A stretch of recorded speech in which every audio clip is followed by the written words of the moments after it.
Gente, chegamos a mais uma segunda-feira, precisamente a segunda-feira de março. A primeira acabamos não fazendo nosso fora de curva em função dos feriados de carnaval, ninguém ia dar conta de assistir mesmo. Então agora voltamos à nossa edição normal. Vamos sim fazer o quadro O que Vem Por Aí, onde analisamos os principais indicadores do Brasil e do mundo que vão ser divulgados nos próximos dias até sexta-feira, montando uma análise, uma perspectiva do qual o resultado, qual as consequências do resultado de cada um deles. Meu nome é Eduardo Starosta e esse é o canal Fora de Curva. Vamos lá ao trabalho, gente.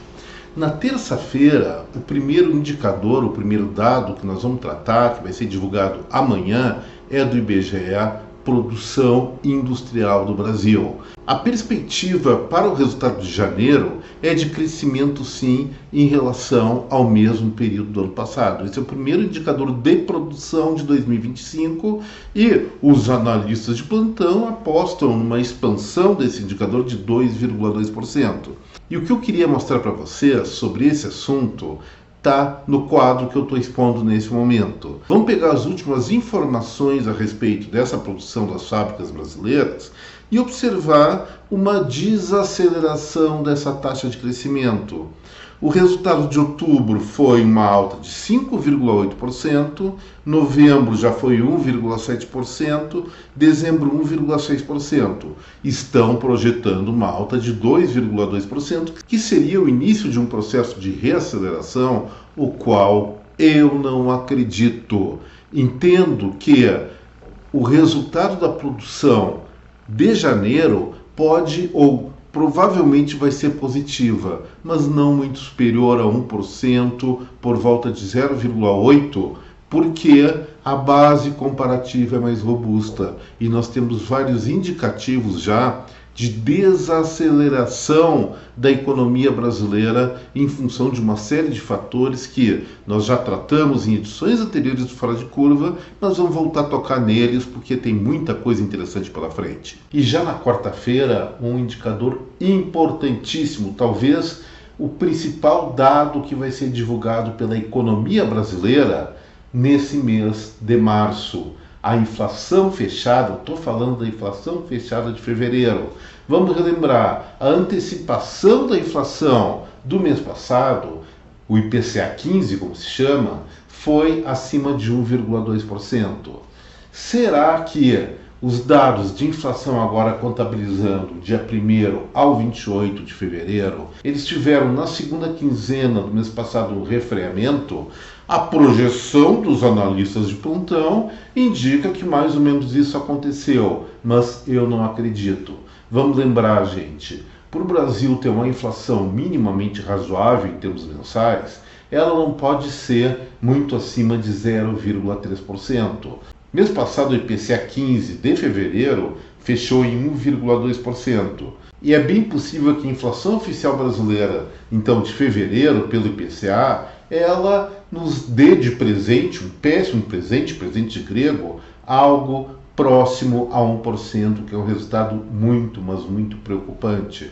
Não é só questão do café, não é só questão do ovo, da carne, é um aumento generalizado ou majoritariamente generalizado de preços. E se isso acontecer na inflação fechada de fevereiro, então IPCA de fevereiro, eu vou mostrar para vocês uma figura muito interessante que é o termômetro de disseminação inflacionária desenvolvido aqui pelo canal Fora de Curva. E se isso acontecer, eu vou sim fazer um vídeo na quarta-feira tratando exatamente sobre a inflação brasileira, os riscos, o que ela representa, não só para o futuro da política monetária do país, mas também para a própria atividade, para o dia a dia de cada um de nós. Já na quinta-feira, continuamos com o IBGE, mas voltamos a analisar o setor produtivo do Brasil, onde o dado da vez vai ser o desempenho do setor de serviços aqui do país, que é a atividade econômica, que é um verdadeiro saco de gatos, envolve desde bancos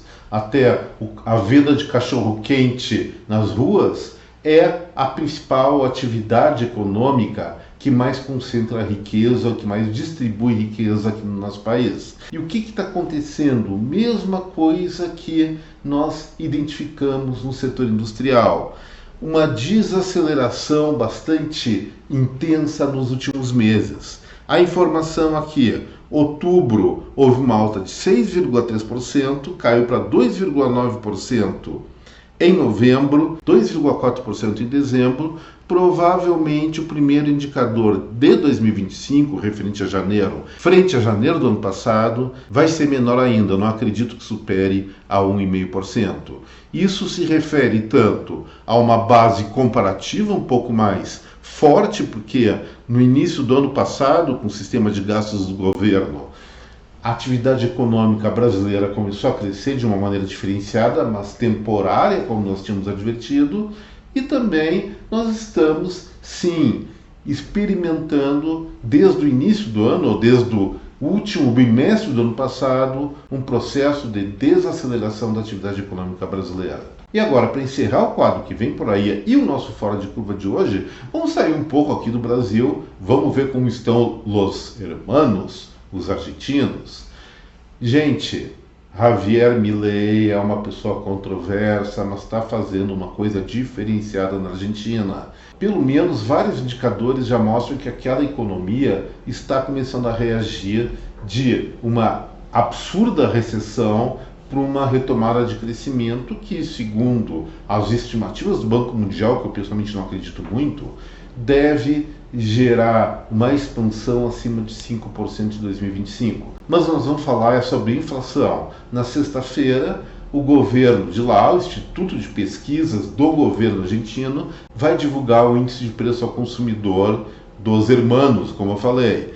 Nos últimos meses, ou seja, outubro, novembro, dezembro e janeiro, o patamar inflacionário ficou em torno de 2%. Isso, dentro de um contexto do passado recente da Argentina, é sim uma vitória. A inflação deles, pelo menos no final de 2023 e início de 2024, era de 2 dígitos, chegou a superar 20%, foi caindo e agora está nesse patamar de 2%.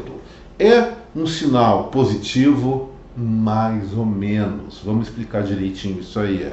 É melhor do que estava antes, mas um país com uma inflação que se estabiliza na casa de 2% mensais, 2% alto ou baixo, não tem consistência macroeconômica, não tem consistência de preços para assegurar, olha, nós estamos numa situação de estabilidade inflacionária. Isso ainda não acontece na Argentina. Sim, o governo Milei está fazendo várias ações de política monetária, inclusive, segundo me consta, parou de emitir pesos, mas os preços por lá continuam insistentemente, pelo menos nos últimos 5 meses, aumentando a razão um pouquinho superior a 2% ao mês, o que não garante estabilidade monetária, como eu falei. Então, o dado de fevereiro que vai sair no último dia dessa semana, último dia útil dessa semana, sexta-feira, pode vir a ser revelador. Se mantiver nessa casa de 2%, significa dificuldades da política econômica de Milei. Mas se cair para um patamar aí entre 1,5% e 1,8%, sendo otimista até, podemos sim, a população argentina pode dar mais crédito para a política econômica que está sendo executada por lá. Ela é inovadora dentro dos conceitos latino-americanos, pode falhar em alguns pontos, mas em outros pontos sim, ela está acertando. Mas na inflação ainda é cedo, é prematuro para dizer que deu certo. Ainda não deu certo, mas sim, pode ter sucesso. Mas eu não ponho meu mão no fogo, pelo menos por enquanto. Gente, o que eu tinha para tratar hoje era isso. Espero que vocês tenham gostado desse vídeo. Se gostaram, não esqueçam do like, do compartilhamento dessa película com a sua rede de contato. E para aquelas pessoas que ainda não são assinantes deste humilde e micro canal, eu faço o convite para vocês se inscreverem, para nós não ficarmos durante tanto tempo como nós estamos nessa posição de pequeno canal do YouTube. Sim, queremos crescer e crescendo vamos proporcionar muito mais informação, melhores análises, mais detalhadas, abrindo espaço para outros assuntos também, tudo em favor de você que me assiste. Um forte abraço a cada um de vocês. Deixo aqui meu até breve, uma excelente semana. Tchau, gente.